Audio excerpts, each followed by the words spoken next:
berkenaan dengan rumah PRN Johor tu kan.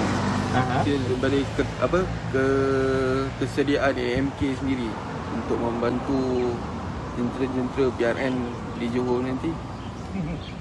Pilihan raya negeri ini memang menjadi satu persoalan lah yang sebenarnya bagi saya diwujudkan sendiri persepsi itu oleh Menteri Besar dalam keadaan kita berdepan dengan penghujung tahun tempoh hari, berdepan dengan kesiapsiagaan menghadapi banjir.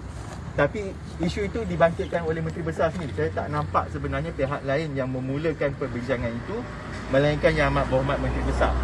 Cuma pandangan saya soal PRN ini, beliau juga kena tahu bahawa beliau bukan adalah pimpinan tertinggi UMNO dalam Johor. Beliau adalah pengurusi, tapi naib presiden tu ada juga di Johor.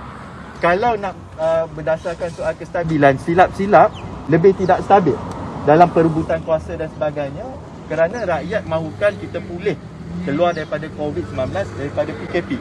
Bagi pihak Angkatan Muda Keadilan dan juga Keadilan Negeri Johor, memang sekarang ini kami fokuskan kepada usaha membantu rakyat ataupun mangsa-mangsa banjir. Sebagai contoh, kita tahu bagaimana wanita keadilan Johor dihalang ataupun dihalau keluar daripada PTS di Segamat.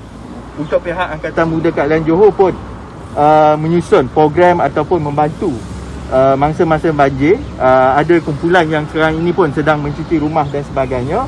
Dan insyaAllah saya sendiri pun akan ke Segamat pada hari Ahad untuk melihat sendiri keadaan di sana.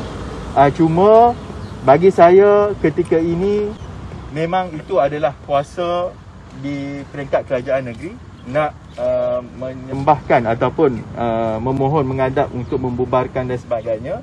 Tapi bagi saya yang mewujudkan suasana tidak stabil itu bukannya daripada Pakatan Harapan, tapi daripada belah sana sendiri.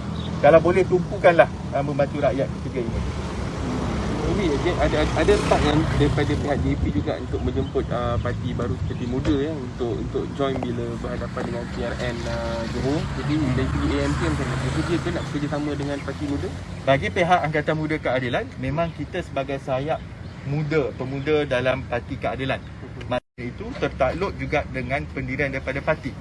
Jadi bagi kami yang paling penting sekarang ini bukan hanya untuk menyusun ataupun berbincang soal agihan kerusi dan sebagainya, tetapi isu yang sebenar bagaimana untuk kita melihat langkah ke hadapan.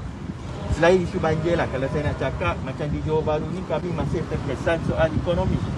Kerajaan hari ini masih tidak memberi penjelasan ataupun tak mau pihak raya takut jadi macam berlaku.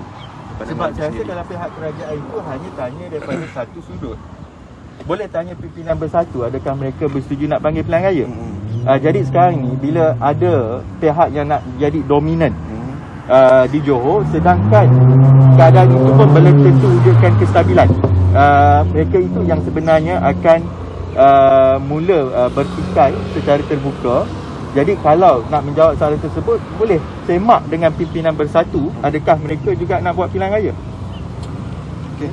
Terima kasih banyak.